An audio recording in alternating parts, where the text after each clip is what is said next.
भक्त सेवी मधुकरिया भक्त।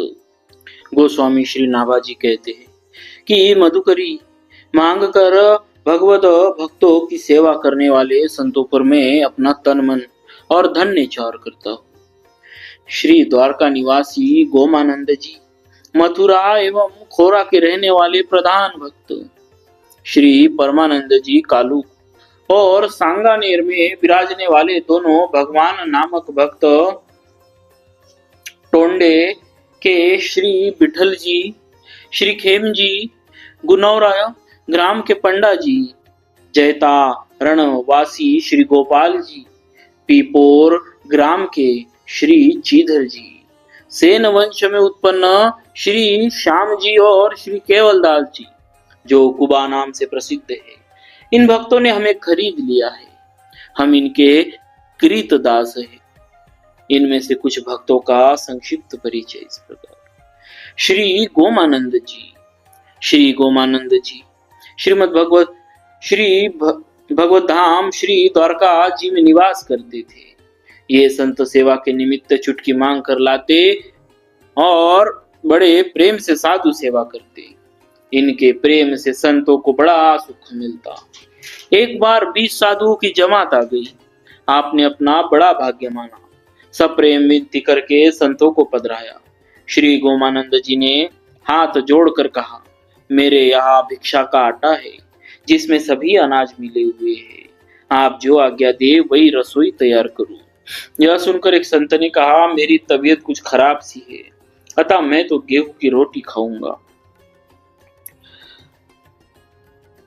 पचकनी का चून हमारे स्वास्थ्य के लिए अनुकूल नहीं है। इतने में सभी संत बोल उठे, हम लोग भी गेहूं की रोटी ही खाएंगे। उस समय इनके पास गेहूं का आटा तो मात्र एक सेर ही था। एक संत ने कहा, जितना हो जैसा हो वही दे दो। पर यह बात सब संतों ने स्वीकार न की। आपका स्वभाव था संतों को संतुष्ट करना, अतः आपने सबको आग्रह करके रोका। वे चले जाना चाहते थे। आपने कहा, रुचि अनुरूप प्रसाद पवाए बिना मैं न जाने दूंगा, आप लोग विराज, थोड़ी देर प्रतीक्षा करें।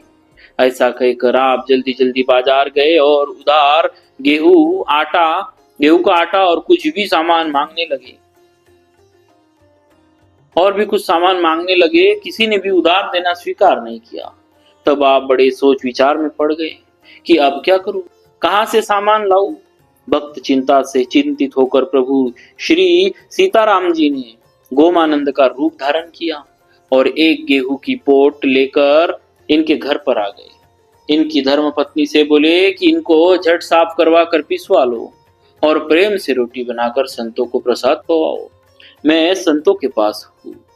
इनकी पत्नी ने शीघ्रता से आटा तैयार करके रोटियां बनाना आरंभ कर दिया। बाजार में इधर उधर टक्कर खाकर निराश श्री गोमानंद जी घर आए। रोटियां बनती देखकर प्रसन्न हुए और पत्नी से बोले, आटा कहाँ से आ गया। पत्नी ने उत्तर दिया, आप ही तो गेहूं देकर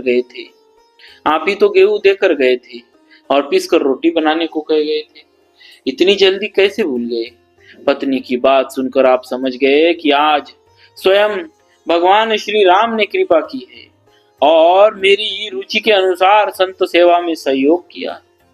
भक्त दंपति का संत सेवा में और अधिक अनुराग बढ़ गया। भक्तों, ऐसे थे हमारे श्री गोमानंद जी महाराज। बोलिए भक्तराज श्री गोमानंद जी महाराज की जय। भक्तवत्सल भगवान की जय।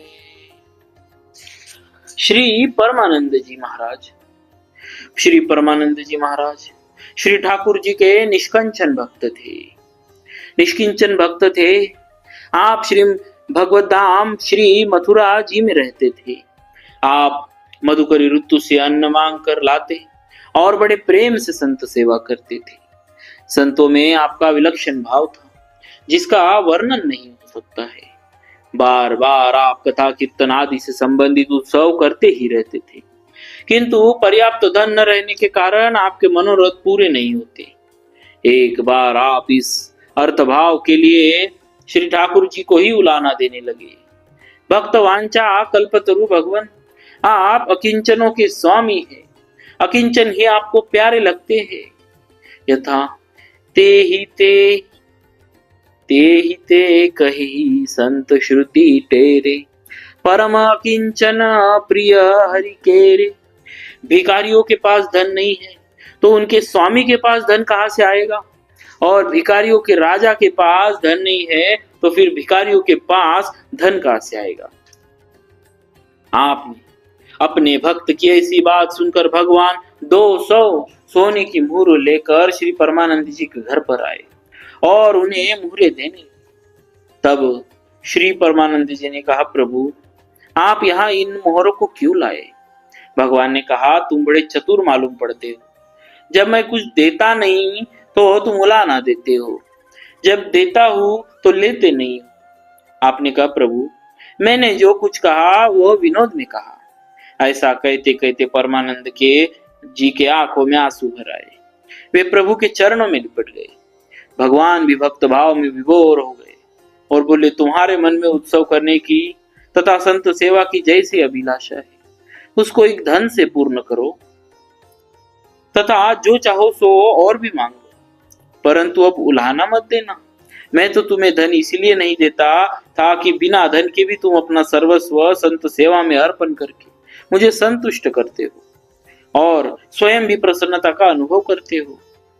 निष्किंचन की और धनीमानी की सेवा में अंतर है, इसे तुम अच्छी तरह से जानते हो। भगवान के साथ हुए इस संवाद से श्री परमानंद जी को जैसा परमानंद हुआ उसका वर्णन कोई भी नहीं कर सकता। भगवत कृपा से परिपूर्ण धन को लेकर श्री परमानंद जी ने महोत्सव किया। इस प्रकार संत भगवंत की सेवा करके आपने सभी को संत सेवा करने का उपदेश दिया। भक्तों, ऐसे थे हमारे श्री परमानंद जी महाराज। बोलिए भक्तराज श्री परमानंद जी महाराज की जय। भक्तवत्सल भगवान की